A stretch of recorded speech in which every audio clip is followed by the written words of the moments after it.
30 ans. J'ai plongé dans cette fameuse décennie avec une grande partie de mon entourage et des tonnes de questions existentielles. Et il m'a fallu une cohabitation avec des gens bien plus jeunes que moi pour que surgisse cette interrogation. C'est quoi avoir 30 ans en 2022 ? Entre remise en question, attente, perte de repères et meilleure connaissance de soi, je suis donc allée à la rencontre des gens de mon âge pour un bilan générationnel. À nos 30 ans. À nos 30 ans. À nos 30 ans. À nos 30 ans. À nos 30 ans. À nos 30 ans. À nos 30 ans.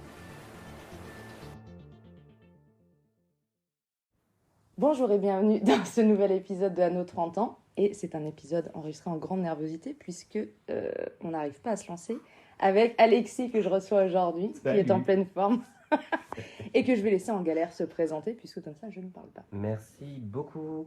C'est très sympathique. Bah attends, c'est que dalle pour moi. Ouais. Ça va être si long, putain. Donc je m'appelle Alexis, j'ai 34 ans, je suis comédien, j'habite à Paris. Ouais. Et c'était super savoir rapide, comme tu fais aucun effort là. Que veux-tu savoir? Bah le début. Je suis né. Oui, après. Il faut la date exacte? Du début? Ouais. Le 25 juillet 1989. Alors c'est ce que je dis, pas forcément aussi loin. Oh, ok, d'accord. J'ai grandi en Vendée, à la campagne, dans une petite ville. Voilà. Bah écoute, merci Alexis, c'était super. Ça, bah attends. Non, mais que dire, une petite vie classique à la campagne. J'ai fait le collège, le lycée. Bon, j'ai fait 5 lycées différents, mais c'est un détail. Et après, parallèlement, je faisais le conservatoire de théâtre. À La Roche? À La Roche-sur-Yon. Ok. Et mais non, mais en fait, même pas ça. J'ai commencé le théâtre quand j'avais 7 ans dans ma petite ville natale, dans ma petite commune de 1200 habitants. Et ça a été le début d'une histoire d'amour incroyable. Parce que quand j'étais petit, je ne parlais à personne, je n'avais aucune vie sociale. Et j'ai découvert le théâtre à 7 ans et depuis, ça ne m'a pas lâché. Donc maintenant, je vis à Paris, j'essaye d'être comédien. J'y arrive à peu près. Et j'ai fait une école pro à Paris. C'est pour ça qu'à la base, je venais. C'est dans le désordre, là, ce que je fais. Ah, c'est complètement dans le désordre. T'as découvert le théâtre à 7 ans dans ta petite ville natale, comme tu as mal précisé. 1200 habitants. Bah, c'est pas petit, hein. Ouais, excuse-moi, c'est vrai que t'habites à Paris. T'as perdu le sens des 1200 proportions. habitants, c'est pas... Bah, ici, on est 500. C'est bien. Voilà. Ici, Et on est donc, que deux, hein. t'as commencé le théâtre à 7 ans. Ouais. Après, t'as fait le collège, 5 lycées. Pourquoi 5 lycées? Bah parce que j'aimais pas l'école et l'école m'aimait pas surtout. Et que j'étais en échec scolaire partout où j'allais. Et que je ne savais pas ce que je voulais faire. Et qu'à chaque fois on me disait le théâtre n'est pas une option... Les profs, ils t'ont dit ça? Ah ouais. Ouais, j'avais énormément de profs. Alors étonnamment, j'avais quelques profs, souvent des profs de français qui me disaient que le théâtre c'était une bonne idée pour moi. Mais il y a énormément de profs qui me disaient... Ah ouais, le prof de techno, il t'a pas dit que c'était une bonne non, chose. le prof de physique non plus. Et il Ouais. m'a même dit un jour, être saltimbanque... Ah putain, je ne sais pas parler. Il m'a même dit un jour, être saltimbanque, c'est bien mignon, mais si tu pouvais apprendre des vraies choses dans la vie... Ah, waouh. En mode, c'est pas un métier. Mais c'est pas un métier, comédien, de toute façon. Non, c'est une... Enfin, vous ne faites rien, quoi. Bah si, on prend de l'argent aux contribuables, essentiellement. Oui, c'est bien ce qui me semble. Voilà. Mm. On utilise l'argent public pour se payer des coûts entre nous. Vous détournez des fonds, Alors, quoi. c'est pas détourné, parce qu'on sait où il va, l'argent. Il va vraiment dans les bars, dans les restos, dans nos appartements. Il n'y a pas de blanchiment. Vraiment, D'accord. on dilapide l'argent du contribuable pour notre plaisir. Sans justifier, par contre, vos dépenses. Bah non. Ok. Bah au nom de la culture, en fait. Ouais. Je pense qu'on est relativement utile. Ouais. Enfin, en tout cas, on Et aime. de temps en temps, vous faites une petite représentation pour flouer un peu. Et Pas puis... toujours, mais on essaye un petit peu, oui, de temps en temps, de faire figuration. Ah, ouais. Super jeu de mots. Écoutez, fin du podcast. Écoute, tu m'as... Voilà. Voilà, Tu m'as merci d'avoir Bah, c'était suivi super. à nos 30 ans et bientôt à nos 40 ans. C'est en projet. C'est en projet. Ah oui, c'est Ouais, étonnant. je n'arrive pas du tout à parler, mais c'est en projet. Ouais, d'accord.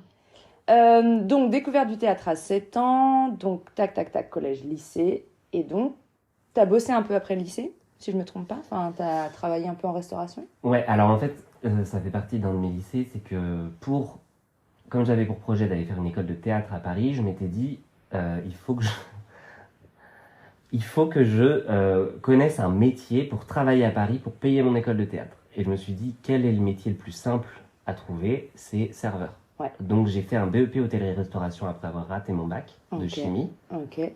Un bac de chimie? Tout à fait. Mais ça n'existe pas. Ça existe. C'était le bac STLC. Sciences, technologies de laboratoire, option génie chimique et procédés industriels. Autant dire que j'ai passé 2 années excellentes à apprendre la chimie organique et la chimie l'autre. Je sais même plus comment ça Il y en s'appelle. a plusieurs. Il y a plusieurs chimies, ouais. Combien sont-elles? Elles sont 2. Waouh. Elles sont 2 à ma connaissance, puisque je n'ai pas poursuivi. Peut-être qu'elles sont plus. Mais t'étais bon en chimie avant de commencer ça? Oui, à la base, j'avais choisi ça parce que j'avais 16 de moyenne générale. En fait, j'avais fait une première S. Et Mais t'étais j'avais... pas du tout en échec scolaire. Si, Bah 16 de moyenne, c'est pas un échec. en chimie. Bah t'as dit de moyenne générale. Le moyenne générale de chimie, oui, Ah. ça marche pas. effectivement. De moyenne J'étais en échec scolaire, écoutez, j'avais quoi? 16 de J'avais moyenne à peine générale. 16, donc la honte. Mes parents ne m'adressaient plus la parole, enfin, vous voyez bien. Je dormais sur le perron, parce qu'on avait un perron à l'époque. C'était un petit chat perron.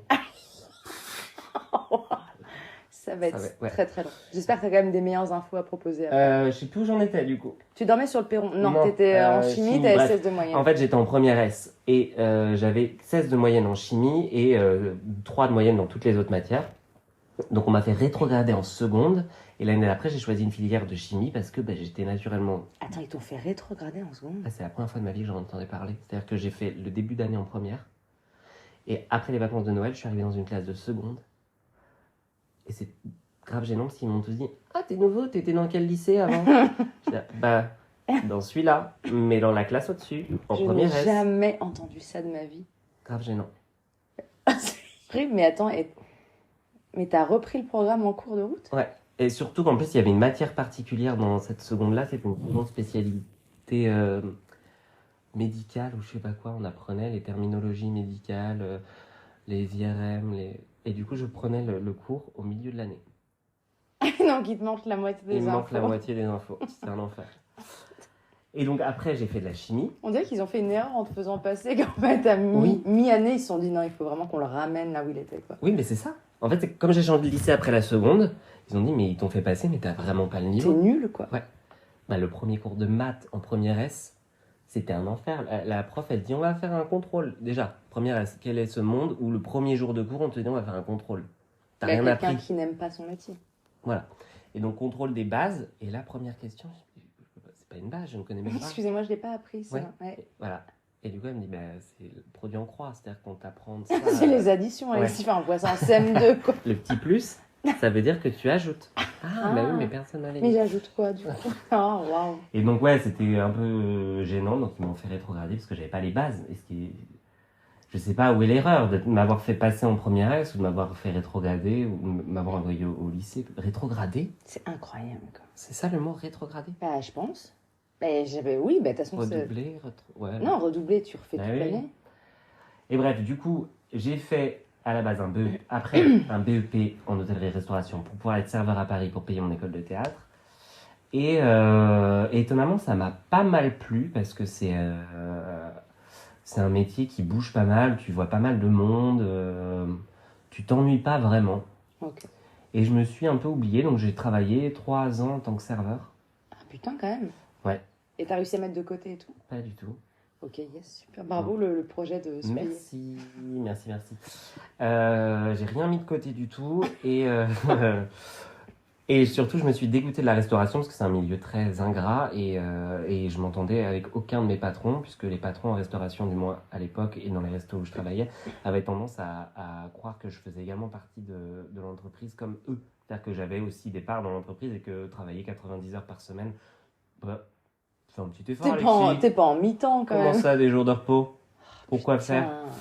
Et donc, je me suis un peu pris la tête avec tous mes patrons. En plus, il y a une vraie communication qui est, je ne saurais même pas comment dire, mais qui est pas normale en restauration. Les cuisiniers, de base, crient sur les serveurs renvoient chez les cuisiniers, ça se parle très très mal, à base d'insultes.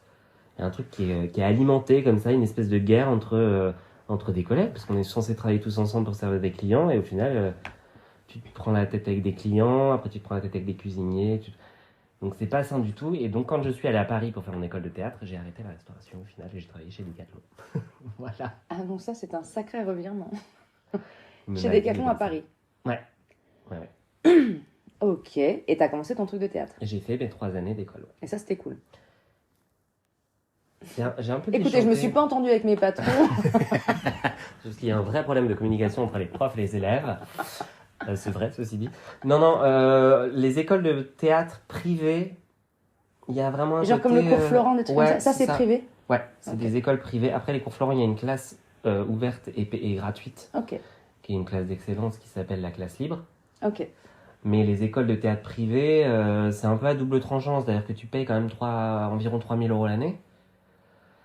Et tant que tu payes, tu passes en année supérieure, même si t'as pas les bases. Enfin, ça dépend des écoles. Mais moi, en tout cas, dans l'école où j'étais, l'année où je suis arrivé, déjà, il y avait eu le directeur s'était fait voler son école par sa femme. Quoi? Enfin, on parle pas d'un jeu de clés là. Oui, en fait, il s'était marié avec une femme et il était plus vieux qu'elle. Et je pense qu'il était moitié sénile ou je sais pas. Donc, elle a utilisé ce truc-là pour récupérer son école à lui. Et donc, tous les profs que moi j'avais eu en stage d'intégration étaient partis le jour de la rentrée. Et du coup, on n'avait que des profs qui étaient là le premier jour en mode on sait pas ce qu'on fait là, on nous a appelé il y a une semaine pour être prof ici. Donc, déjà, pas ouf comme rentrée. Putain. Et on a un peu payé les pots cassés de cette école et de cette nouvelle directrice qui testait des méthodes, des nouvelles méthodes, des nouvelles matières aussi. Donc ça reste intéressant. Après, moi, ce que je dis aussi aux gens qui veulent faire du théâtre et qui veulent faire des écoles privées, peu importe l'école que tu fais, n'y va pas pour l'enseignement, mais vas-y pour les rencontres que tu peux faire et le réseau. Ouais. Le réseau, il va commencer là. Ouais. Et même ça fonctionne, je pense, aussi pour d'autres écoles, pas forcément les écoles de théâtre. Et qu'est-ce que vous faites par exemple dans une école de théâtre comme ça? C'est quoi plus ou moins un programme type? On va en première année, nous c'était surtout de la base à apprendre à la diction, la respiration, un peu l'improvisation on avait, et puis un peu de théâtre classique. Ok. Mais c'était surtout apprendre à utiliser ce que tu as naturellement dans ton jeu. Ok. Ta voix, ton corps, sans le moduler, sans le modifier, t'apprends de ce que tu es. En deuxième année, c'était plutôt apprendre à créer un personnage. Ok. Et donc, on avait un cours de théâtre classique et un cours de théâtre contemporain. Ok. Et je sais plus. Je me rappelle plus. Donc il y a une partie sur scène où il y a des parties théoriques comme ça. Non, nous, c'était que de la pratique. Ok, que de la pratique. Ouais, que de la pratique. Ça, c'est Il part du principe que la théorie, c'est à toi de Oui. te faire ta culture, en fait. Ok.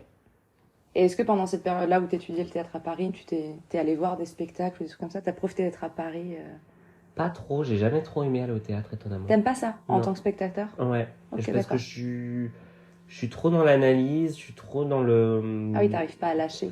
Et aussi un petit peu dans une forme de jalousie. Comment ça? Bah, moi, là, je vais être comédien, j'y arrive pas forcément, et je vois des gens sur scène qui font un truc, et je dis, ah, moi, j'aurais pas fait comme ça. Ça te fait aussi... ça te ramène à toi, et tu te dis, bah, moi, je l'aurais pas joué de cette façon-là, Ok. machin. Et n'empêche que moi, je suis pas sur scène, et cette personne est sur scène, et ça te ramène à un manque, un peu. Et tu peux pas au contraire t'en inspirer? Si, tu peux... Oui, dans tous les cas, de toute façon, quand tu regardes un film, quand t'es comédien, quand tu regardes un film ou tu vas au théâtre, tu t'en inspires en ce qu'il faut faire ou ce qu'il faut pas Ouais, faire ok, dans ouais. tous les cas. Ouais. Mais du coup, t'as pas le plaisir premier. C'est-à-dire que t'es un peu au boulot. Oui, t'as pas le lâcher qu'aurait un spectateur lambda. Oui, voilà. Ok. Je suis plus, en tout cas pour ma part, je suis plus dans l'analyse et dans le... Mais là, par exemple, aujourd'hui, tu passes par TikTok, tout ça, et c'est autre chose que la scène, Ouais. mais ça te permet de faire autrement.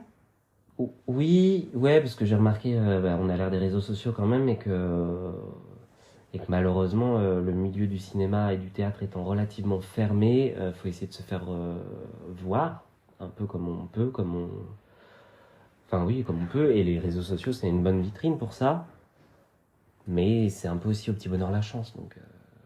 Ouais, c'est vaste. T'en parles avec des gens du milieu ou des gens qui ont fait les mêmes études que toi de la difficulté à... Ouais, parce que je suis encore en contact avec des amis avec qui j'étais à l'école de théâtre, justement. J'ai une amie qui est comédienne, qui joue peut-être une centaine de dates par an, qui n'est pas du tout passée par les réseaux sociaux, elle. J'ai une autre amie qui, elle, fait du doublage, Mais parce que elle a mis le pied dedans parce que sa mère est directrice de plateau de doublage et que depuis toute petite elle le fait. Et donc elle connaît un petit peu. En fait c'est marrant, c'est pas du vrai piston pour autant, mais ouais, j'ai deux très bonnes amies à Paris. On a vraiment 3 façons de faire différentes. On est 3 comédiens et comédiennes, et on a vraiment 3 axes différents pour aborder le travail. Ok. Et ça marche différemment ou enfin, c'est-à-dire que enfin, vous vous y retrouvez différemment dans vos vies ou vous êtes à peu près au même niveau? Moi, je sais que j'ai besoin de faire encore des petits jobs alimentaires où je ne vis pas du fait d'être vraiment comédien.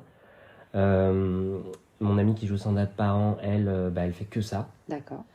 Et mon autre pote qui fait du doublage, elle vit du doublage et elle essaye aussi de faire de la scène et de la télé. Okay. Mais elle fait plus de doublage que du reste. Elle aimerait faire plus de scène et de... Et quand tu es comédien, le théâtre, c'est forcément envisageable ou il y en a qui n'envisagent pas du tout? Quoi? Est-ce que tu connais des gens qui n'envisagent pas de faire cinéma, qui n'envisagent que de la scène? Oui, c'est 2 métiers différents. En France, c'est 2 métiers différents. Ok. Toi, tu pourrais faire les deux? Ouais. Okay. Moi, j'aime les deux et à la fois, il y a des trucs des deux que j'aime pas, mais comme dans tout métier, je pense qu'il y a du pour et du contre. Mais le travail de la scène, il va plus être en amont, où il y a des répétitions sur souvent des semaines et des semaines, où c'est millimétré et c'est tous les soirs. On va pas reproduire exactement la même chose parce qu'on compose avec son énergie du jour, etc. Mais il y a vraiment un rail sur lequel toute une troupe est lancée et chacun a ses marques et on fait confiance aux autres comédiens, etc. Et le travail du cinéma, il va être dans le désordre déjà, dans l'histoire, souvent. Et on va travailler vraiment c'est très rare d'avoir des scènes de plus d'1 minute. Ouais, c'est étrange. Hein. Ouais, donc tu joues 1 minute, on te dit couper, on refait une lumière, on va faire une réinstallation, ou tu la refais, t'essayes de faire différemment. Et donc, moi j'aime bien le cinéma aussi parce que c'est un laboratoire où tu peux pas te tromper, du coup. Enfin, tu peux faire des erreurs, mais c'est pas grave. Ouais. Tu peux expérimenter. Oui, ça se rattrape et voilà. Alors que sur scène, au théâtre, une fois que t'es sur scène, tu peux c'est pas l'instantané, quoi. Voilà. Mais t'as le public et il y a un truc aussi qui est... Et tu dois avoir l'énergie du public qui est là, par contre. Ouais. Tu sens que t'es avec d'autres gens dans la salle. Ah ouais, tu sens une présence et parfois c'est... Bah oui, une présence de quelques centaines de... Excusez-moi, je sens une présence. Excusez-moi, il y a quelqu'un dans la salle, j'ai l'impression qu'il y a quelqu'un. Nous ne sommes pas seuls, effectivement. Je crois qu'on nous observe. Mais il y a un truc d'énergie que tu prends du public et parfois quand le public n'aime pas, il le dit pas et tu le sens. C'est complètement... Et c'est déstabilisant très fort. Ah mais ça doit être horrible. Tu sens que ça ne prend pas. Mais quand t'as des témoignages d'humoristes qui disent... Ouais, le bide. En stand-up, ça m'avait traumatisée parce que après la série stand-up, j'avais regardé des témoignages et ils disent quand tu viens présenter tes vannes et que ça ne prend pas. C'est un enfer. Mais moi j'en pleurais. À mon école, j'avais fait 3 mois de stand-up. On avait une prof de stand-up. Et on devait écrire nos propres textes. Et à un moment, elle nous avait fait faire un exercice. Elle avait dit, vous allez monter sur scène. Je crois que c'était le 1er ou le 2e cours. Vous allez monter sur scène et vous allez essayer de nous faire rire. Mais nous, on va pas rire. Et j'étais incapable de faire. Je crois que c'est c'est un genre de LOL qui ressort comme sur Amazon. Ouais, sauf qu'en fait, là... Mais en stand-up. Ouais, et c'était horrible parce que... surtout quand tu débutes, t'es pas sûr de toi. On était tous relativement jeunes, pas sûrs de nos textes. C'est pas notre métier. Bah ouais, c'est un sacré truc, hein. Et du coup, on devait faire rire des gens en sachant pertinemment qu'ils n'allaient pas rire en plus. Là, c'était sûr qu'ils allaient pas rire parce que c'était l'exercice. Et il n'y a jamais personne qui a lâché un rire, rien? En fait, moi, j'ai refusé l'exercice. J'étais premier à passer, j'ai refusé l'exercice. Et en fait, on l'a pas fait. Du coup. Ah ouais? Ouais. Et tu l'as refusé sur quel prétexte? J'y arrivais pas. C'était au-delà de mes forces d'essayer de faire rire des gens qui, de toute façon, n'allaient pas rire. C'est vrai que mais je comprends pas la finalité du truc. Apprendre à faire un bide, apprendre à... Ah oui, à avoir ton ego blessé. Pas forcément ton ego blessé, mais à mettre de l'énergie quoi qu'il arrive et à pas te laisser déstabiliser par un blanc. Ouais, d'accord. Ouais, non, mais pardon, non, mais je trouve ça odieux. Enfin, je serais incapable de faire ça. Bah, c'est bon, j'ai pas pu. Mais déjà, les gens qui font de l'humour globalement, hein, c'est dur. Parce que tu peux prendre un bide même quand t'es connu. Ouais, et puis... Enfin, c'est jamais un acquis, quoi. Non, c'est jamais un acquis. Ça, c'est pas Et comme. puis c'est une remise en question. Ouais, Enfin, voilà. ça doit être vénère. Puis tu te lances, enfin, tu me disais même les musiciens, ok, tu lances un album, il marche pas, mais c'est quand même moins dur de te prendre un beat par des Oui, ventes parce que... d'albums nuls que si tu te prenais un beat en concert. Oui, tu parce vois. que oui, ben voilà, Ça parce que n'arrive pas. les humoristes, les personnes sont venues, ils sont là, et en fait, ça leur plaît pas. C'est Et après, moi, je l'ai vécu en tant que spectateur, aller voir des humoristes complètement gênants, il y a pas un rire, et tu te dis, mais c'est malaisant, mais en fait, c'est malaisant aussi pour le public. Hein. Ah ouais, non, mais c'est pour Tout ça. le monde est mal à l'aise. Et j'admire, mais même moi, je vais. Alors, il y a des petites scènes de stand-up ici dans le coin, et j'y vais pas parce que j'ai peur de ça en fait. Ah, alors que pourtant, les scènes ouvertes, les petites scènes, en général, mais c'est tellement bienveillant. Ah, mais j'ai peur que ça me mette mal à l'aise et que je sache pas quoi faire de moi. Ah, en tant que spectateur? Oui, j'irai jamais mettre un pied sur scène. je suis pas maso. Oui, mais non, mais je peux comprendre. Et j'oserais jamais sortir pendant le sketch de quelqu'un parce que je veux pas blesser la personne et qu'elle voit que j'aime pas. Mais moi, j'étais tombé un jour sur un mec comme ça qui faisait des blagues, tout le monde y passait, les noirs, les arabes, les handicapés, les anorexiques, et il se remettait jamais en question, et il enchaînait comme ça des vannes horribles sur tout le monde. Il y a personne qui dit à moi, parce que tu montres quand même au moins tes vannes à des potes, peut-être. Mais après, pour avoir parlé à ce mec-là, il avait pas conscience que le monde avait changé, que ces blagues-là, elles ont 30 ans de retard. Il était vieux? Non, enfin, une petite quarantaine, un peu moins de 40 ans, je pense, mais un peu, déjà, un mec. Oui.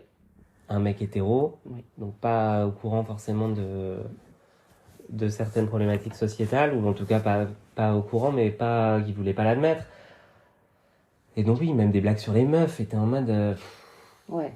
Un petit peu on est vu et revu, quoi. Ouais, on est en 2023, enfin on est dans les années 2020. On n'est pas dans les années 50, quoi. Ouais, ou même dans les années 80, comme on parlait tout à l'heure de Michel Leb. Oui, voilà. Et qui était Vraiment, très drôle à l'époque. Mais en fait, je sais pas si ça m'aurait fait tant rire un mec qui fait l'accent chinois pendant 20 minutes, quoi. Si, je pense. Tu crois que ça m'aurait fait rire? Moi, au collège, au lycée, c'est des blagues que je faisais. Ouais, c'est vrai. Imiter les accents, ça nous faisait crever de rire. Ouais, c'est vrai. Et c'est même pas imiter un accent, c'est imiter Ce qu'on imagine. ce qu'on imagine être un accent dans le cliché, parce que il imite pas juste l'accent. Il dit bol de non. riz, menu 34. Enfin, tu vois. C'est nerveux, c'est pas que ça me fait rire, mais c'est horrible. Et Et il tire ses yeux pour les brider. Voilà, donc, il tire vraiment, ses yeux, il dit menu 29. Et et on rigolait, nous, à l'époque. horrible. Mais parce que je pense que l'humour, il évolue dans le temps, et que nous, on évolue aussi dans le temps, et que du coup, le passé, on trouve ça toujours plus horrible, parce qu'on a avancé. Bah oui. Non, mais oui. Mais il suffit de revoir nos skyblogs, tout simplement. Ben oui, mais même regarder l'histoire en règle générale, plus tu remontes dans le passé, tu dis, il y a quand même des... Ta référence, c'était mieux. Moi, je suis vraiment sur les skyblogs hyper qui vont disparaître, d'ailleurs. Mais moi, j'ai supprimé. J'avais supprimé. Moi, j'y retourne tous les ans. Ah ouais. Ouais, j'aime bien. J'aime bien parce que ça me rappelle ce qu'il faut pas faire. Il faut pas être. Mieux qu'une thérapie, en fait. Ah ouais, j'ai honte. J'ai honte. Ouais. C'est hyper dur de montrer son Skyblog à quelqu'un. Mais tu l'as fait? Tu l'as déjà montré à quelqu'un? J'ai montré 2-3 photos, mais jamais ce que j'ai écrit. Est-ce que tu faisais les lettres petites et grandes? Ouais, oui, et le ki, KI, et Tout était chiant, en fait. et de toutes les couleurs, et tu mets 4-5 I à la suite pour... Enfin, ça n'avait aucun sens. Tu mets 0 à la place des O. Il y a un truc sur Instagram qui s'appelle Skyblog Museum. C'est un enfer.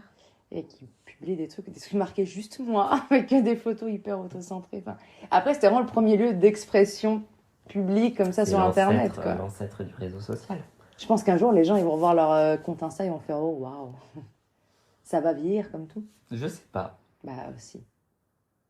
C'est quoi, on refera cette même interview dans 10 ans, tu t'écouteras Yes. et tu diras « Bah si, c'est que Si, ça. si, t'avais Parce raison, que bien maintenant, sûr. on a carrément autre chose de mieux. Oui, si, ceci dit, oui, c'est fort probable parce que de toute façon, on va évoluer. Même Facebook, ça a pris un coup de Mais de toute vieux. façon, il n'y aura plus Instagram, il y aura plus. Le monde se sera effondré. Ah oui, c'est vrai, j'oublie toujours. Et puis, je crois qu'on a un président qui veut couper les réseaux sociaux bientôt, là. Alors seulement si ça appelle à l'émeute. J'espère. Pardon. Crever. J'aime notre société. J'aime notre. Non, en vrai, c'est fascinant l'époque qu'on est en train de vivre. J'ai l'impression qu'on vit un tournant et je suis à la fois content d'y être et complètement dégoûté. Ouais, c'est un peu naze. J'ai l'impression de vivre la Révolution C'est que française. c'est un peu violent, ouais. Mais pas au sens des révoltes et tout, c'est violent au sens de comment c'est géré. Ah oui, non, mais par contre, c'est imblairable. Mais il y a quand même, on arrive sur un tournant de l'humanité, enfin, à l'échelle planétaire. J'ai l'impression qu'on. Bon, on va prendre feu. Ouais. Voilà, je pense de tous les côtés. Et à la fois, je suis vraiment content d'assister à ça, où tu te dis, ouais, il y a un basculement et je vais être là pour le voir, et en même temps, je vais probablement y perdre la vie. C'est probable. Déjà, Donc, t'es comédien. Tu n'es pas nécessaire. alors, pardon, comprends pas ce que vous dites. C'était par rapport au fait que tu montais sur des trucs en bois, là, pour gigoter, Pour soi-disant. divertir les badauds. Ouais. T'es un ménestrel, en fait. Ouais, je suis un peu ménestrel, c'est un ménestrel des temps modernes. J'étais sûre que t'allais faire une phrase de connard. Et du coup, comme on parlait des skyblogs, très bonne transition, on va parler de ta jeunesse. Alors, on va pas remonter à l'adolescence, ça ne sert à rien. Je sais Bah, pas. en plus, j'ai déjà pas mal... Oui, t'en les as parlé. trucs, ouais. Mais oui, non, puis là, revenir à l'adolescence, ça n'aurait aucun sens. Genre, comment tu te sens par rapport à l'adolescence? T'étais mieux, du coup, j'imagine. Hein. Ah ben, moins bien. Moins bien? Ouais. C'est parce qu'on t'a enlevé ton skyblog? Non, parce que plus tu vieillis, plus t'as conscience. De la mort? Entre autres. Mais pas que. Du manque d'argent? Ouais, bah de toute façon, t'as plein de problématiques que t'as à 30 ans que t'avais pas quand t'avais 17 piges. Hein.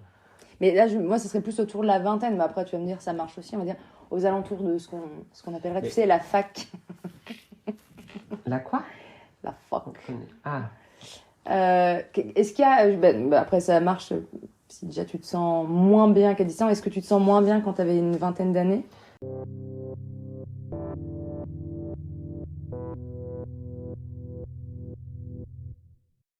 je pense que moi, le changement, il s'est fait aux alentours de 28 ans. C'est-à-dire qu'à 28 ans, j'étais plus vingtenaire. On dit vingtenaire? Bonne question. Je ne sais pas. Je l'ignore totalement. On dit trentenaire, on n'a qu'à dire vingtenaire. Oui. Ok, donc à 28 ans, j'étais passé dans la tranche au-dessus. Et c'est là où ça commence à pas être drôle. Je sais pas pourquoi. T'as eu comme une prise de conscience? J'étais dans la rue, je marchais et j'ai fait un... Ah, tu vivais pas dans la rue? Je pensais qu'il y avait un drama. Ah non. Je rentrais dans mon appartement. Je m'étais posé la question de vivre dans la rue un moment pour économiser du loyer. Très Ah, mauvaise oui. idée. Oui. Très Tu idée t'économises con. aussi du chauffage et Et du je ne l'ai bien-être. pas fait. Ah oui. Plutôt mal. Ah, Mais oui, j'étais en train de marcher dans la rue et d'un coup, je me suis dit, putain, je vais avoir 28 ans là dans quelques semaines. Je n'ai rien fait de ma vie. Je suis pas bien, j'ai pas réussi. Je suis venu à Paris pour faire des trucs, je ne les fais pas. Et il y a eu un vrai basculement, une innocence, un peu une insouciance qui a disparu d'un coup, où tous les sujets devenaient plus graves et plus... moins envie de rire avec certains sujets, notamment le féminisme qui avant me prêtait un peu à... m'intéressait, mais me faisait quand même sourire, où j'arrivais à rire avec légèreté. Maintenant, quand je rigole, c'est un peu jaune, quoi. Ouais. Donc, ouais, il y a une prise de conscience, il y a une distance qui se fait plus. Est-ce que c'est pas corrélé au fait que, par exemple, les mouvements antiracistes, féministes montent aussi très fort? Et du coup, par la force des choses, ça enlève une forme de légèreté qui sera pour du mieux, du coup. Hein, mais... Moi, j'ai plutôt l'impression que plus tu mets le nez dans le féminisme, dans les inégalités en règle générale, plus t'es révolté par les gens qui résistent à ce truc-là. Qu'il y a plus en plus de monde qui sont d'accord et qui comprennent, mais que du coup, les dernières poches de résistance, elles sont vénères et complètement incohérentes, et c'est énervant. Parce que je trouve qu'il y a encore 10-15 ans, on pouvait dire « Oh, mais ça va, les femmes, elles en font trop. » Enfin, je dis, on pouvait dire...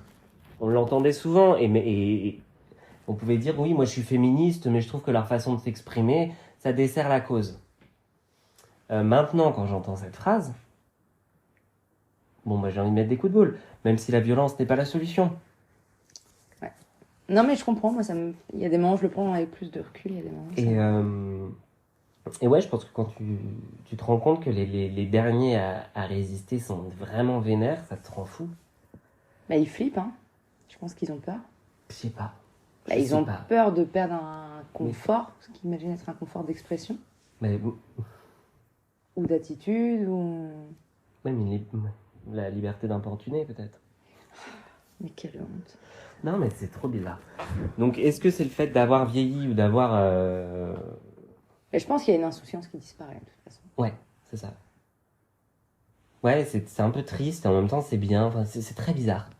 Donc toi, ça s'est pas spécialement lié avec l'arrivée de ta trentaine. Ça s'est fait d'un coup, comme ça à l'approche de la trentaine. Tu dis, je vais avoir 30 ans, qu'est-ce que j'ai fait de ma vie? Rien. Je me suis engagé dans rien, je votais pas encore à l'époque. Ah, t'as voté tard? La première fois que j'ai voté au présidentiel, c'était là. D'accord. Parce que je crois pas en la politique. Je croyais pas en la politique, j'y crois toujours pas, mais cette année, j'avais l'impression qu'il y avait quand même une infime chance pour que les choses changent. On n'était pas loin, mais... Ça s'est joué à pas grand-chose. Voilà. Même si j'étais pas en accord avec beaucoup de choses, mais je m'étais dit... Oui, il faut c'était un que peu je sauver vote... le navire. Voilà, je vote pas pour moi, je vote vraiment pour ceux qui ont moins que moi. Et non. Et tu vois, ça se pareil, c'est une prise de conscience où tu te dis, à 20 ans, moi je vais pas voter parce que ça sert à rien pour moi. Puis à 30 ans, tu te dis, je vais voter, ça sert à rien pour moi, mais ça peut servir pour les autres. Ah, donc ton prisme, il change, en fait. Ouais, c'est ça. C'est ça. C'est beau ce que tu dis. Non, mais, non, mais c'est que je sais pas d'où ça vient. Moi, j'avais l'impression d'être plus égoïste, plus jeune, tu vois. C'est de l'insouciance, je pense. Tu te prends pas la tête. Oui, mais être égoïste, c'est pas se prendre la tête, parce que des fois, moi, il y avait un truc, enfin, c'est pas odieux, mais il y avait un truc, même dans mes liens amicaux, j'ai l'impression d'y mettre moins que ce que je peux y mettre aujourd'hui, tu vois, que ça n'avait pas la même importance. Parce que les personnes que tu fréquentes maintenant, je pense que tu es plus investi émotionnellement. C'est des personnes qui sont là depuis plus longtemps et avec qui tu partages des choses plus profondes, du fait d'avoir déjà, toi, mûri. Oui, tu gardes en plus les gens qui ont un peu évolué comme toi. Voilà. Et alors que quand t'es plus jeune, tu fais plein de rencontres, tu fais beaucoup la fête, tu t'amuses. L'insouciance, mais vraiment... C'est un âge où tu brasses beaucoup de rencontres, par contre. Ouais, et en même temps, c'est marrant parce que c'est un âge où t'as énormément de conviction, je trouve, la vingtaine. Moi, je pourrais pas supporter ça. Et en fait, tu te rends pas compte que c'est juste du blabla. Tu fais rien. Mais c'est peut-être le début, le début de ta construction, elle se fait aux alentours de 20 ans, au final, de ta construction d'adulte. C'est une transition qui est un peu chelou. De toute façon, t'es très jeune, tu quittes en général un peu ton nid familial sur cette période-là. Donc t'es un peu... J'allais citer la chanson de Britney. I'm not a girl. Pardon, désolé, non. J'ai pas la ref. T'as jamais entendu cette chanson? Oh, wow. Si, mais j'ai pas compris. Parce qu'elle dit, je ne suis plus une petite fille, mais pas oui, encore petite une femme. okay. Et voilà, donc... Non, mais t'es dans un entre-deux. Ah oui, c'est que j'avais pas la suite de la phrase. Ah oui, bah oui, parce que je chante très mal et je n'avais pas imposé ça à qui que ce soit. Merci surtout pas à toi qui est au premier rang. Et non, mais je me rappelle de ça, et qu'on était un peu des mômes adultes.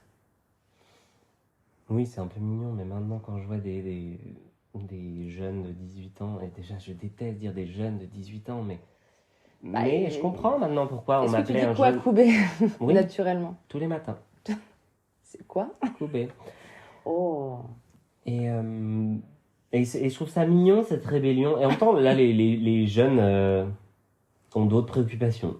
Moi, je les trouve moins politisés, j'ai l'impression qu'ils le sont. Pas tant, au final. Tu crois pas? Non, parce que, tu vois, sur le mouvement Gilets jaunes, il y avait vraiment de lycéens.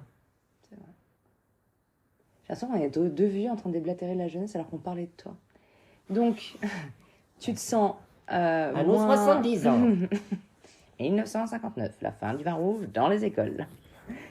Ça m'obsède, ces trucs de mineur. Bref, donc tu dis que tu étais plus insouciant. Et est-ce que tu te sentais bien dans la vie que tu menais à 20 ans, professionnellement et dans l'endroit où tu vivais? Ou est-ce que c'est pire maintenant? Ou est-ce que tu te sens plus axé avec tes envies profondes?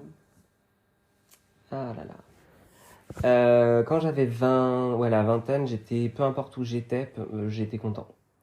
C'est-à-dire que j'ai envie de donner tellement d'exemples. Vas-y. Non. À la montagne, j'étais content. À la plage, j'étais content. Dans mon lit, j'étais content. Dans ton lit à la plage? Je l'ai pas fait. T'aurais pas été content, il y aurait eu plein de petits grains de sable dans ton lit. J'aurais été content. C'est hyper énervant. Non, j'étais content quoi qu'il arrive, mais parce que je vivais beaucoup plus dans le moment présent et dans le... on va pas se prendre la tête pour n'importe quoi, c'est bon. Mais après, j'étais dans mes privilèges aussi, hein, donc c'est facile de... En tant qu'homme blanc vivant dans une petite ville de Vendée. Oui. Donc forcément que j'avais pas de problème. C'est-à-dire que moi, le jour où j'ai dépensé trop d'argent parce que je suis allé boire des coups, j'avais les parents en arrière. Que le jour où je peux pas payer mon loyer, je peux rendre mon appartement et retourner quelques mois chez papa-maman. Donc... Oui, l'insouciance était justifiée comme ça aussi. Ouais, il y a un truc où rien n'est grave. Ouais. Tu peux tomber, tu te relèveras, quoi qu'il arrive, t'es pas tout seul. À 30 ans, même si t'as encore tes parents, t'as plus envie. Ouais. Parce que ça implique d'autres choses. Euh, Et puis aussi, il y a des choses qui... Bah après, on vit une époque quand même particulière. Mais maintenant, il y a des choses, moi, j'arrive plus à être insouciant. C'est-à-dire que ça me bouffe. De toute façon, c'est un peu le mal du siècle. C'est le... Comment on appelle ça? L'angoisse écologique, là. Ah, l'éco-anxiété. L'éco-anxiété, les trucs comme ça. Moi, j'ai l'écoféminisme. Non. Le fémino-anxiété. L'écoféminisme. Anxiété. Après, l'écoféminisme, ça existe, j'ai un bouquin là-dessus. Oui, c'est vrai. C'est trop bien. Mais c'est pas ça que je voulais dire. Non, non, c'est l'éco-anxiété. Et Féminin-anxiété, ce serait très très drôle. voilà. C'est-à-dire quoi? Que chaque fois que Tu vois une femme, tu tu fais une paniques. crise d'angoisse. Ah, ce serait bien que les hommes aient ça. Attends, il y a que des hommes en PLS dans, Ah ouais, dans le mais c'est métro bon, et ça tout. suffit. Ah, elles étaient là. Bah en fait, ce serait juste inversé, je crois. Bah oui, Du ils se coup. sentiraient pas safe, du coup. Voilà. Ça serait plutôt amusant.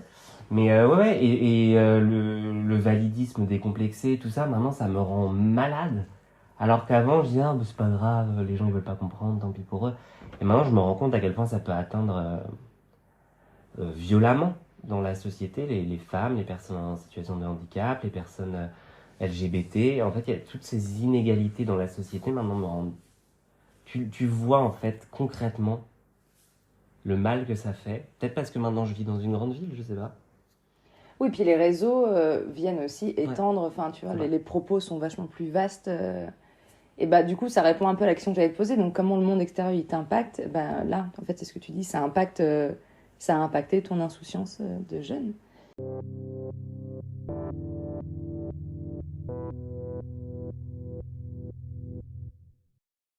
Ouais. En fait, c'est ça. Oui, ça lui a pété la gueule, mais- même, j'ai envie de dire.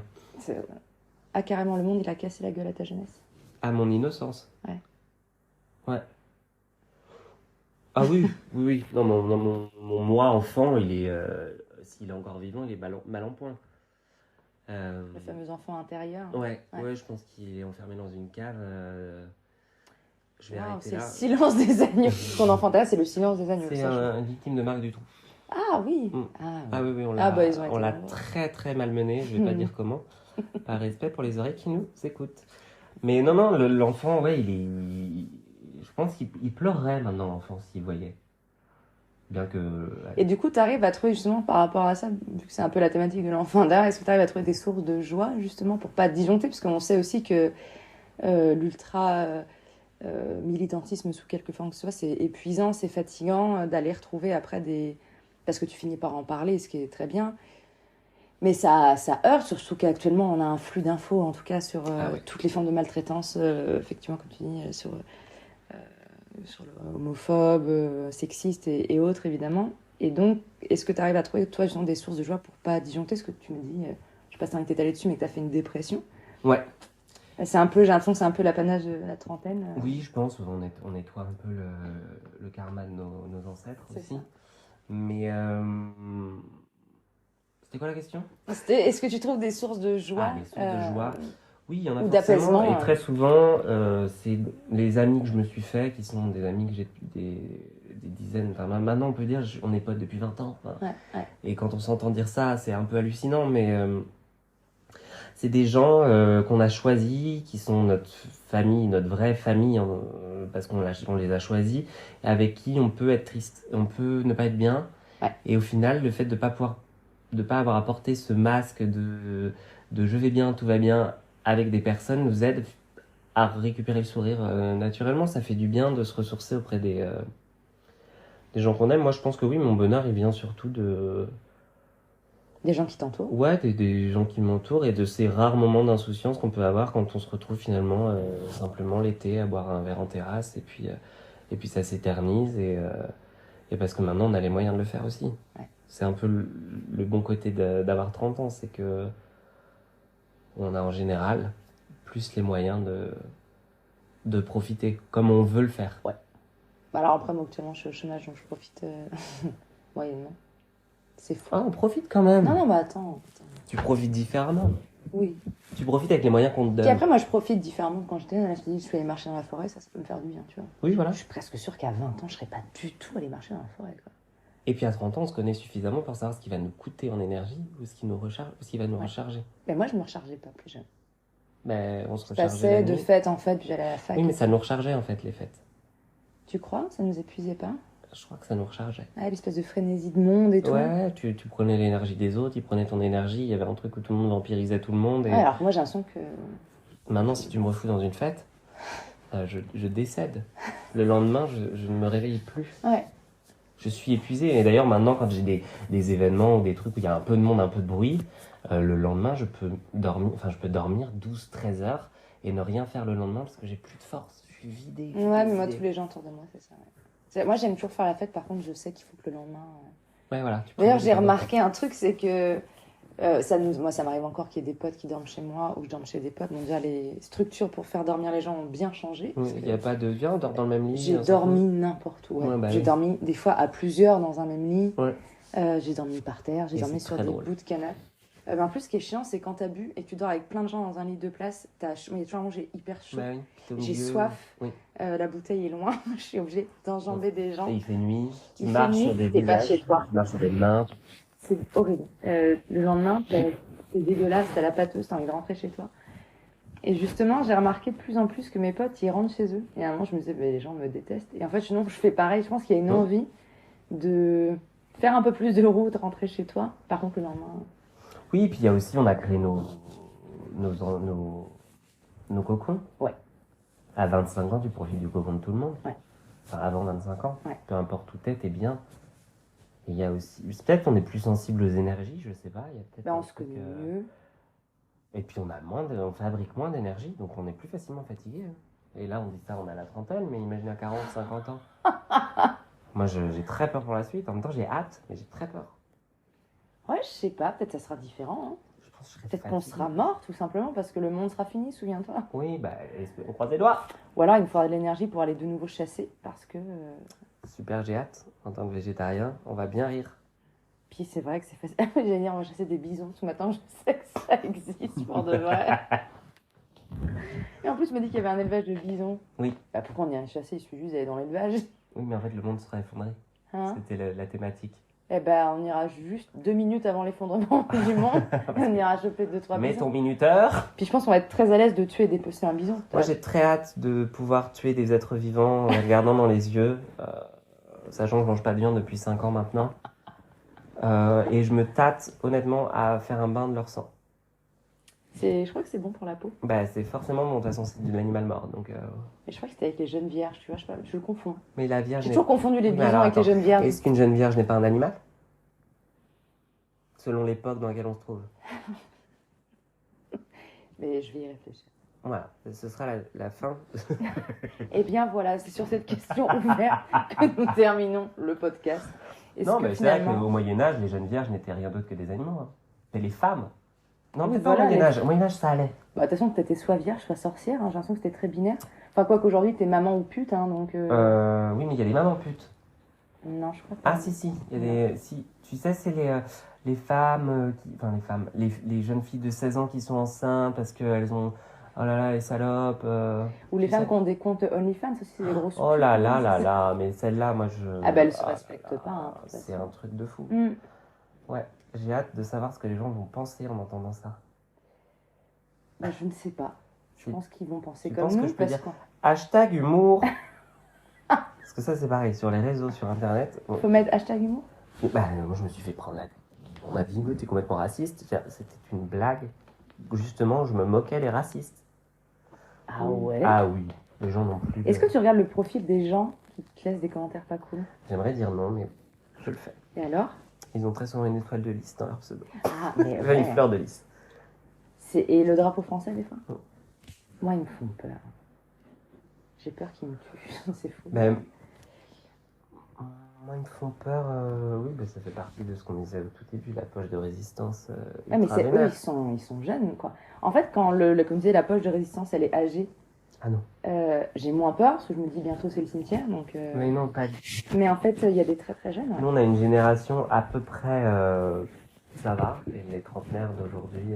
Oui. Ça va, parce qu'on a énormément travaillé à l'époque. Enfin, nous, non, mais nos aînés ont énormément, je pense, fait en sorte qu'on soit attentif à pas mal de choses. Et nous, ce qu'on a pris pour acquis, on l'a pas inculqué à ceux d'après. Parce qu'on, Enfin, c'est mon point Oui, de moi, vue. il y a hein. des trucs qui me paraissaient logiques. Oui, moi quand j'entends maintenant des jeunes dire des trucs, je me dis mais attends, ou des jeunes homophobes, je me dis Ouais. mais je comprends pas. Je C'est crois que c'était exactement ce à acquis. quoi je pensais. Pour moi, on n'allait pas revenir sur l'homophobie parce que c'était acté, que... Le mariage pour tous, Ouais, voilà. c'est En fait, plus, oui, là, il y a eu des actes forts, tout voilà, ça. Tu te dis, et bon... en fait, tu te rends compte que Puis moi, j'avais eu l'impression que les réacs à l'époque du mariage pour tous, c'était vraiment les la quarantenaires, frange, la partie catholique, et Ouais, puis des gens un peu plus âgés ou d'extrême droite, ouais, tu vois, ouais. genre Christine Boutin, cette femme qu'on adore, Mm. qui avait dit d'ailleurs, toute société ayant accepté l'homosexualité comme une norme a sombré dans la décadence. J'attendais vraiment des exemples suite à ce propos. Ben, elle en a pas. Ben oui, ben c'est pour ça. Mm. Parce que Elle je ne pouvait sais. pas Non. parce qu'elle avait pas elle avait oublié ses exemples. Oui, ces petites fiches. Elle avait oublié. Il y avait beaucoup de fiches. Hein. Elle avait, je crois. Christine, Oh, quelle tête en l'air. Cricri, c'est dommage. Ton classeur sur le bureau, tu l'avais oublié. Bah, si elle avait pas oublié son livret de famille, elle serait peut-être pas mariée avec son cousin. Allez, j'arrête avec cette... Mais c'est illégal. Je sais, mais il y a plein de choses légales qui sont chiantes. Oui, puis il y a Attends. des choses illégales qui sont pas chiantes. Attends, quoi? Il y a des choses illégales qui sont pas chiantes. Notamment, à l'époque, le mariage homosexuel était illégal. A priori, c'était pas très chiant. Non. Tu vois, donc oui, la loi, de toute façon, c'est la loi. Bah, genre la nouvelle loi, par exemple, pour couper les réseaux sociaux, c'est pas terrible, quoi. C'est pas une loi. C'est quoi? Ça va être quoi? Je crois que ça va être un arrêté. Ah, donc ça... Attends, un arrêté, c'est que ça dure un certain temps? Ou ça vient se Je crois que... complémenter Attends, parce que à la je loi? connais pas grand-chose. Eh oui, parce qu'on n'a pas du tout fait d'études de droit. Pour qui on se prend, nous? Oui, mais je crois qu'il y a un truc où il peut déclarer un état d'urgence. C'est pas un état d'urgence, mais tout comme, qui lui permettrait de... Ah oui, d'appliquer les- ce truc-là, pour un... Voilà. oui, c'est pour un temps donné, c'est pas sur le long terme. C'est pour un temps donné, tant que cet état d'urgence est maintenu. Mais on n'est pas en état d'urgence. Non, mais on peut... je sais pas qui dit qu'on est en état d'urgence. Enfin, je sais que les écolos disent... Oui, on est en état d'urgence Non, on dit depuis pas longtemps. écolo, on dit éco-terroriste, tu n'as pas suivi. Oh, pardon. Les soulèvements de la Terre, en fait, ils disent depuis longtemps, c'est l'état d'urgence. Et Macron, il dit, qui aurait pu prévoir... Je croyais que c'était juste sa réponse. Les gens me disaient c'est l'état d'urgence et il faisait qui? Et il s'en va, et il fait le Mais teubé. tu l'as pas quoi. vu son allocation du premier là? Non, mais j'ai pas le temps. Tu crois que j'ai le Ah non, le mais temps? ça va t'offusquer, je te dis. Il a dit, qui aurait pu prévoir le changement climatique? Texto, texto. Oui, je me rappelle, et les gens ont dit, bah je sais pas, les gens depuis 50 ans, quand pas le GIEC depuis 88, tu vois. Qui aurait cru que le feu brûlait? Qui? On n'aurait jamais cru. Le culot. Il y Qui a aurait pu prévoir la crise des gilets jaunes, il a Mais dit? ça va pas ou quoi? Mais enfin, Jean-Louis? On était là, on Jean-Louis augmentait Macron. l'essence à 1,8 et oh, attendez, qui aurait pu savoir que ça allait énerver les gens? Pas nous en tout cas. Bon, on pouvait pas deviner que la maison brûlait. Jacques Chirac ne l'avait jamais dit. Non, mais personne n'en a jamais parlé, c'est ça le Mais problème. d'ailleurs, on parle de quoi, là, depuis tout à l'heure? On ne sait même pas de quoi on parle, puisque Ça n'existe pas. ça n'existe que dans nos rêves. Dans la tête des éco-terroristes Ah, sale race. qui empêchent... Et les des bassines. femmes hystériques. Mais Même ça, pas va, ça va de pair. Oui, oui, oui. Les féminazis, là, avec les cheveux Oh bleus. là là là. Ah, moi je confonds avec les lesbiennes, mais je confonds toujours. Mais je crois que c'est la même chose. Elles crient très très fort et Celles elles veulent qui pas crient faire ont l'amour des avec poils les sous hommes. Oui, Oui. et elles ont des poils sous les bras. Oui. Et oui, c'est ça. Et des panneaux avec des vulves. Bah, elles sont vulgaires. Hein. Ouais. Ouais. Et tellement inutiles à la société. Bah, elles réfléchissent avec leurs émotions. Déjà, et puis partons du fait que des lesbiennes ne peuvent pas porter d'enfants, je ne comprends pas. On va arrêter en fait. Parce qu'en fait, moi, Ça ça me peut fait durer rire et à un si longtemps. moment, je suis mal à l'aise d'en rire. Alors je sais que je rigole parce que. Non, mais les gens savent. Je veux je dire, suis pas sûre. les gens qui... Ah, Savez-vous? on n'est pas Andrew Tate, quoi. Quoi? On n'est pas quoi? Andrew Tate? Andrew? Tate. C'est qui? Le masculiniste très très méchant. Ah bah je connais pas. Ah bon? Non, mais c'est pas grave, je veux pas le connaître du coup. Non, mais il lui est arrivé un truc drôle. Il a clashé Greta Thunberg. Ah oui, je l'ai vu. Elle lui a répondu. Sauf que sur la boîte de pizza, il y avait l'endroit où il était, parce qu'il était en Roumanie Oui. ou je sais pas quoi. Bam, arrestation. Allez, bam, Oui, prison. j'ai vu. Ah oui, parce qu'il est proxénétisme aussi. Il est super. Ah, un mec bien quoi. Ah bah attends. Il faisait marcher le. Bah le commerce du coin, quoi. Très sympa. Le commerce du cul. On l'applaudit bien fort. J'étais Bravo, en train Andrew. d'applaudir Andrew Tate, j'ai envie que tu crèves. Ouais. Eh ben, je vais formuler, pour terminer ce podcast, la phrase que tu m'as dit tout à l'heure et que je n'arrive pas à redire. Attends. De toutes ces premières 30 années de vie, si c'était à peu près ça. Non, t'as raison, ça commençait là. Est-ce que tu peux tirer une leçon Si tu devais tirer une leçon tirer une leçon de ces 30 premières années de vie, de ces 30 premières années de vie, quelle serait-elle? quelle serait-elle?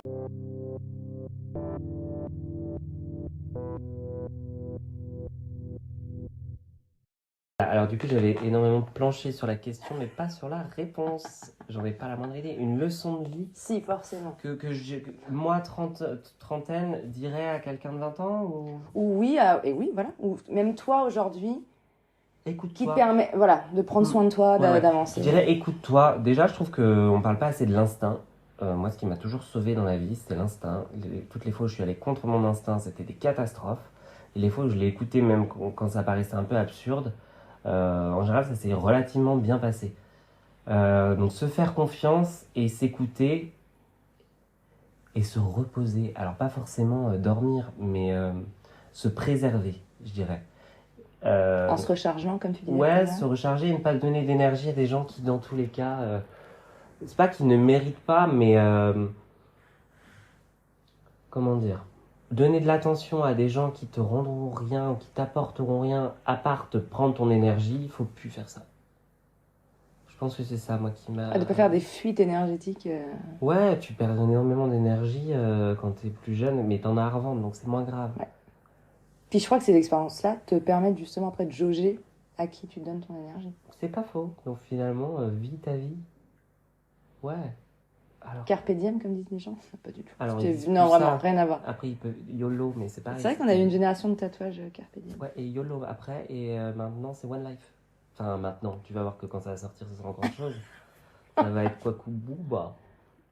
Je sais pas. Ouais, alors J'ai bon. improvisé, j'ai essayé, j'ai raté. Non, mais attends, c'est ça le truc d'improviser. Des fois, on se Alors, trompe. ouais, donc une leçon. Donc non, il était à se recharger, savoir à qui tu donnes ton énergie, se recharger, Essayer.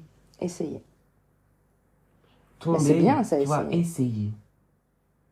On s'en veut toujours de ne pas avoir fait quelque chose. On s'en veut rarement d'avoir essayé quelque chose. De s'être planté, oui, ben, on s'en veut. Oui, tu tapes un peu la honte et puis voilà. Oui, voilà, tu te dis, bon, ben, j'ai essayé, j'ai raté, mais je peux refaire autre chose. Ouais. Alors que si tu n'essaies jamais, tu feras rien, dans tous les cas. Mais ça, c'est déjà quelque chose que les gens me disaient, et je les regardais un peu de haut, moi, les gens de 30 ans qui disaient, profite de ta jeunesse. Maintenant, j'ai qu'une envie à dire aux jeunes, c'est profiter de votre jeunesse. Profitez de cette insouciance, elle va Oui, mais partir. je crois que c'est le propre de la jeunesse de ne pas écouter cette phrase. Oui, Parce que tu n'en as pas conscience au moment. bah oui. Sauf qu'en vrai, moi, j'aimerais bien me choper, moi, à 20 ans, et dire, mais profite, là, dans 8 ans, mon gars. Un jour, ton insouciance, tiens, ça, oui, paf, ton insouciance est tombée par terre. Allez, tu marcheras dessus. Et tu te rends pas compte de la chance que t'as, là. Mais c'est le propre de l'insouciance, effectivement. De pas se rendre compte. Ouais, donc une leçon de vie. Eh ben non, mais ça, c'est bien. Il y en a déjà. mille. Il y en a Essayer. 1000. Oui, alors tu peux pas en citer 1000 parce qu'on va y passer 3 heures. Il n'y en a pas 3 heures. Si, on les a, techniquement. Après, moi, c'est-à-dire qu'à un moment, tout comme toi, il va falloir boire cette bière et se reposer, n'est-ce Oui, pas? car il est actuellement minuit 40 et je D'accord. suis arrivé à 19h pour débuter l'enregistrement. On est si bien organisé. Ouais, en fait, on a mangé à la place. Oui. C'était bien, c'est bon. La nourriture, c'est pas mal. Ah, c'est ça la leçon. C'est ça ta leçon, la nourriture, c'est La pas mal. nourriture, ce sera toujours ton réconfort. Mais après, c'est hyper hypocrite de dire ça parce que je dis ça maintenant. Dans 5 ans, il n'y a plus de nourriture. Si, il y a des petits verres. De bière? Allez, eh ben c'est sur ce que le podcast s'arrête, parce que je sens que tu pars en roulement. Et je préfère l'assumer seule que mal accompagné. Bah, surtout avec une boîte de Xanax pas loin, quoi. Ah, mais moi j'en ai aussi si tu veux. Oh, waouh. Eh ben... Elle est belle, cette trentaine. Moi, je pense qu'on est passé de t'as pas ta Rolex à 50 ans, t'as raté ta vie, à... Si t'es pas sous Si t'as Xanax pas à été 30 voilà, ans. en dépression à 30 ans, t'as raté ta vie. Ah, et D'ailleurs, faites des dépressions également, c'est important. Faites le point dans vos vies. Alors, je sais pas si tu peux déclencher une dépression, cependant, le conseil serait de dire voilà comme une leçon quand ça arrive, quoi. Faites des thérapies. Ah, bah putain, ma soeur, elle a dit pareil. Faites des thérapies, putain. Faites des thérapies. Et je voulais dire autre chose. C'est vrai que c'est bien. Soyez qui vous êtes et pas qui vous voulez. Non, non. C'est pas le Soyez- truc de McDo? Venez comme vous êtes, pas comme vous voudriez être. Ou comme vous croyez que les autres voudraient que vous soyez? Oui, par exemple. Ouais. Écoutez, vous faites le tri de ces 17 leçons Mais c'est moi qui vais te faire le tri parce que quand je fais un résumé, je dois apprendre les leçons. Donc j'ai très envie que tu crèves là. En général, il y a des gens, ils m'ont fait un truc très propre, genre ils m'ont dit des phrases, j'ai plus qu'à les taper. Et toi, je me dis, que je réécoute 10 fois le truc, que je sorte les infos et que j'en fasse une phrase correcte d'ailleurs. Tu savais à l'avance que ça ferait ça, de toute façon. Oui. Au fond. Oui, c'est pour, ça que j'ai consommé de la bière. Wow. T'as pas entendu ce que je viens de dire? T'as dit quoi? J'ai écouté la bière. J'ai dit, au fond, tu savais. Ouais. Bien au fond. Avec un regard un peu lubrique. De beauf. Oui, mais j'ai pas eu ton regard lubrique, parce que moi je regardais ma bière. Mais regarde ta bière, c'est une bonne idée. Parce qu'au moins, bon, elle me regarde aussi d'un air lubrique. Mais pas comme ça. Bon, ben voilà, on arrête, parce que voilà, il y a trop de fatigue. Merci, Alexis, de m'avoir donné 54 minutes de ton temps. Merci à toi de m'avoir invité. C'est un plaisir. J'ai aucun souvenir de ce que j'ai dit. Amen. Merci à vous d'avoir écouté un épisode de À nos 30 ans, le podcast qui témoigne d'un âge de l'entre-deux assumé et raconté par les trentenaires eux-mêmes. À bientôt!